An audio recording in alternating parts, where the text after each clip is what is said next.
Mr. Lehman, you at some point wanted to be Nigeria's president, and that seat is very hot right now for President Muhammadu Buhari, considering the economy of the nation is at the spine of the running of affairs. But again, when we look at it, things are not looking good. But if you were in his shoes, or if you became president at the time you wanted to, what exactly are the right steps that you think that needs to be done right now? You know, he has already done a lot of wonderful things, traveling to foreign capitals, seeing where he's going to get that key element that I talked about. Are those working? Hold on.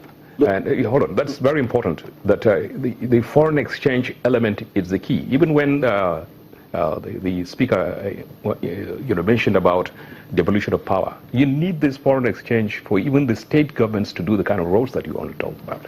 And this can only happen if, first and foremost, you have commitment from investors.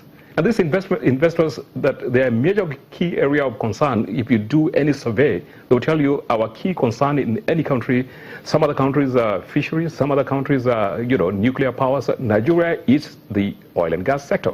And if you don't sort out the oil and gas sector, as Ben has rightly said, by bringing in integrity in the community and ensuring that this particular cash cow that can immediately translate itself into humongous amount of funds for you to do your development needs. If you don't handle that, you will have a short-term, setback. So the most important thing for Mr. Buhari to do is to revisit, the commitments made by the foreign capitals that he has visited, and sitting together with the people that are in the oil and gas sector, having peace and quiet in that area, generating the money that will now serve as a leverage for the diversification. And mind you, one of the good things about Nigeria that you can immediately bring in excitement into the economy, it's to create, the logistic networks, the road system, to ensure that, the cost of transportation, the cost of doing business, the cost of energy, even the energy sector that you're talking about. Just a moment, yes. I need to pause you again because we need to go on this break again. But when we come back, one will be wondering if we can still count on the promises APC made. We'll bring this conversation home with my guests in the studio. Solutions is what we'll be talking about when we return. Stay with us.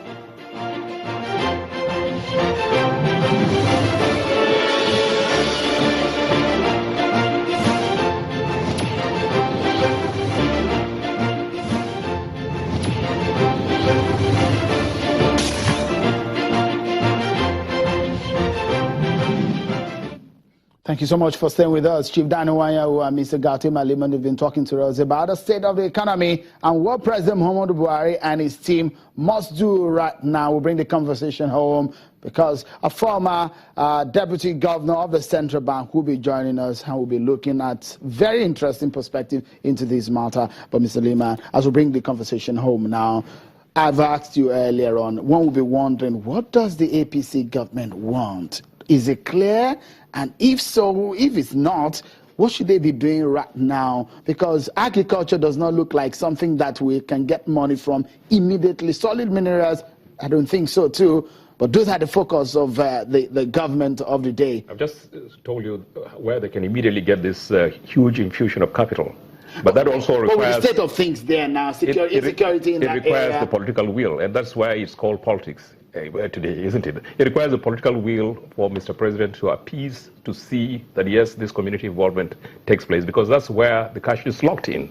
Now, once you can release that cash, you can also go into short-term diversification, bringing down the cost of energy, that is refining, instead of selling the crude as it is, where you just earn $43 or $45 per barrel. If you can refine, you have jet fuel, you have the diesel, you have the petrol, and you may end up earning $1,000 from a barrel, when you refine it, and that's a huge amount of money. And that can, the future expectation can be front-loaded to you, and then immediately you can, like Mr. President has rightly said, the informal sector, where a lot of huge unemployment, you can improve on the agri sector, you can improve on your small and medium scale, programs that will immediately bring in disposable income to over 70% of the Nigerian population. And mind you, we have already a very good infrastructure layout. You have the refinery, the pipeline system, the road network system. All you need to do is to have no new investment in roads other than ensuring that you rehabilitate the existing, programs. When I begin to hear new road programs from Calabar to Lagos and all that kind of a thing for a short-term political expediency that they have, it's very, very difficult. What you do now is to improve on what you have, rehabilitate it, get the people back into farms, get the money from the cash cow, which is oil and gas. Not necessarily reinventing the wheel altogether. Altogether. All right. Let me allow Chief Daniwanyu to bring home his points now. You said so many things as to what exactly needed to be done, what areas that we need to focus on. But it looks to me, for some Nigerians, they will be wondering the way manner things are running. It looks so much that the APC just wanted to outstage the PDP, but now they are in government. Maybe they were not prepared for it, but now they are in government. If you were in that shoe, what exactly would you be doing to save your job?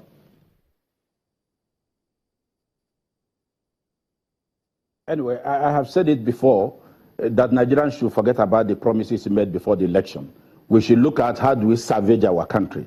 We have settled the issue of government getting into Niger Delta to get peace there so that we can have more money.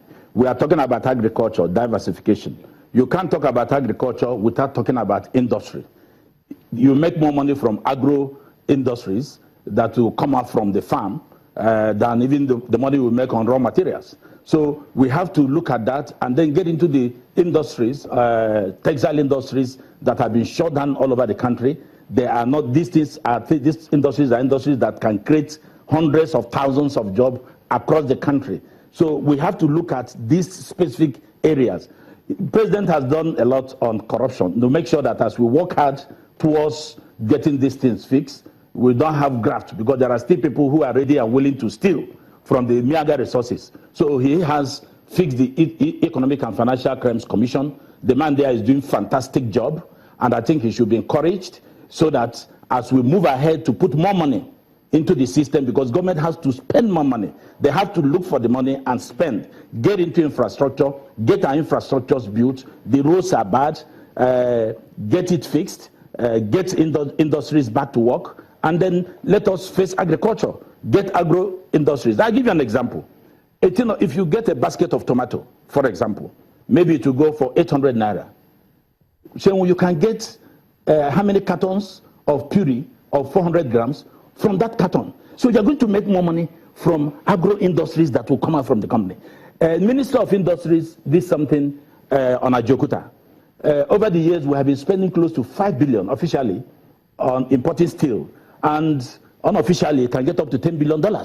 So we have to make sure that we get that Ajokuta working without giving away a takwe that will provide the raw materials for Ajokuta. These are some of the things that are pending, that government should not only concentrate on one area. You have to go very quickly to make sure that you keep the ground running. As at now, regrettably, the ground is not running, and the president has the capacity. He came into government with a lot of goodwill. A lot of people are supporting him. Let him get these things done. We don't have to face one way. Right. And we have to also look at the best.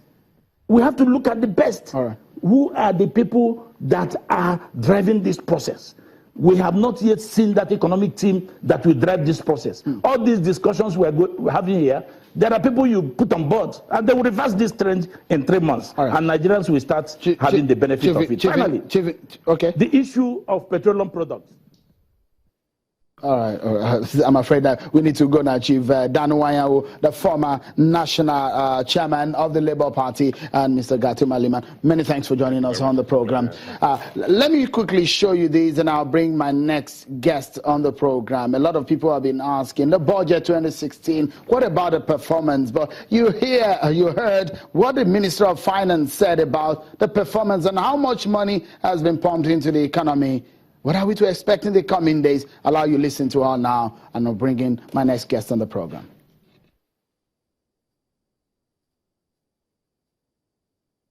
So far, we have spent on capital over 400 billion. That's between May, when the budget was signed, and today. And even as we leave here now, we're going for another capital allocation meeting where we're going to allocate another 60 billion. So we're pumping money into the economy at a very rapid rate. As I say, it will take a little bit of time. What are the delays and challenges? One, a lot of agencies have to do their procurement process. Now, there's a balance between speed and transparency. If we say to them, quick, just work with the contractors you have, that's not necessarily fair on the rest of Nigeria. If you check most of your newspapers, you see adverts for various contracts. Those are contracts that people are bidding for. The winners of those contracts get paid, they bring back their workers, and the economic recovery begins. So there have been some delays caused by the procurement process, but we are getting over them.